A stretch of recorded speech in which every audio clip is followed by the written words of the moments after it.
welcome you back to the AT&T Center. We're in the second intermission.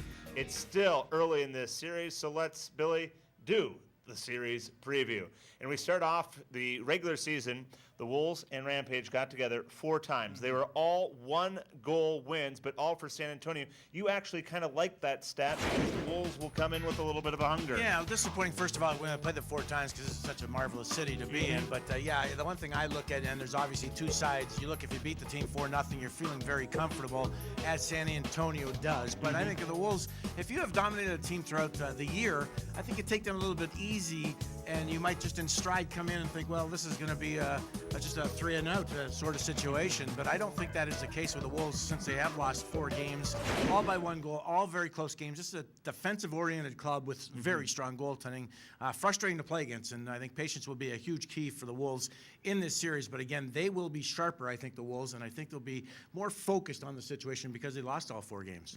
Tough to score the last 2 games, each 2-1 losses for the Wolves. Let's turn our attention actually to the power play that finished the regular season ranked 23rd. There was a good stretch where it was 30th in the AHL, and they're actually pretty hot. Last 10 games, they've got 11 power play goals. I think it depends on how you look at that also. When I looked at the stats, I just turned them upside down, and they were in first place. But, no, it wasn't very good, and it seemed like they weren't doing a lot on the power play, and obviously teams would come in and say, what's going on? Look at the quality of guys you have.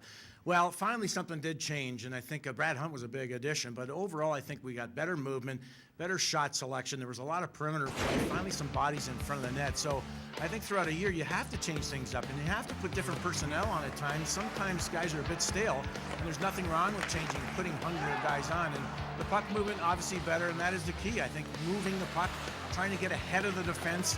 Today, we see so many defenses that are coming at you. They don't give you time to think and stop and create. So if you can move the puck and catch them, you're going to get those opportunities. But obviously, they got a lot better. I think they finished tied for 23rd. And as you mentioned, most of the year they were in 30th. So a big push at the end of the year got them into a better position.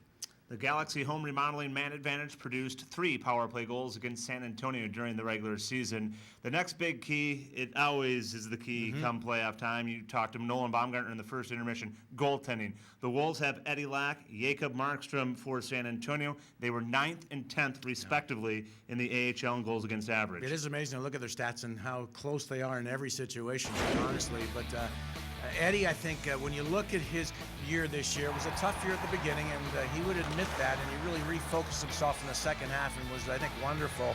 I think the one big, huge positive, and Nolan mentioned this too in our interview in the first intermission, Eddie had a very good playoff last year with Manitoba. It was spectacular and really gave them a chance to move on.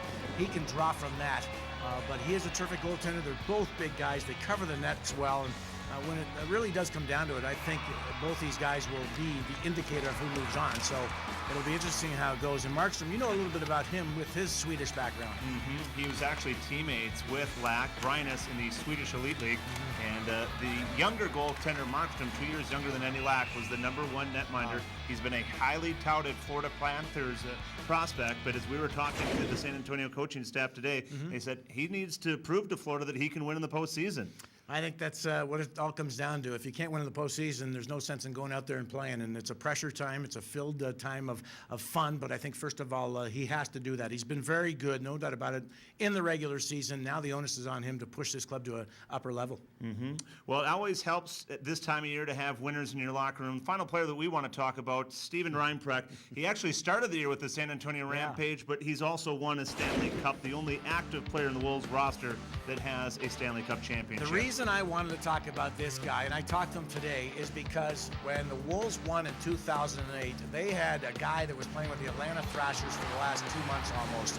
His name was Joel Kwiatkowski. He was a veteran, but he was one heck of a player in the American Hockey League. And Steven Reinprecht, in a similar situation, I think, if he wants to play, he can be the dominating force for the Wolves. He's got the leadership qualities. He can score goals. He can do everything. There's no doubt about that. And he wants to play. The fact of the matter is, for 9 years now in North America, he hasn't played in the playoffs. And I talked to him about that, and he says, yeah, it's time we have a long run. Let's play into June. So he is excited about playing, and that is the thing. They get the older guys anxious, excited, and willing to compete game in and game out in the playoffs to win you some hockey games. That leadership draws, I think, the young guys up with them, and that's why you have success in the American Hockey League. So Steven Reinprecht, a heck of a player, and hopefully he plays his best. Absolutely. Point production, pretty important too. In the last 5 games, 2 times Steven Reinprecht has picked up 3 points.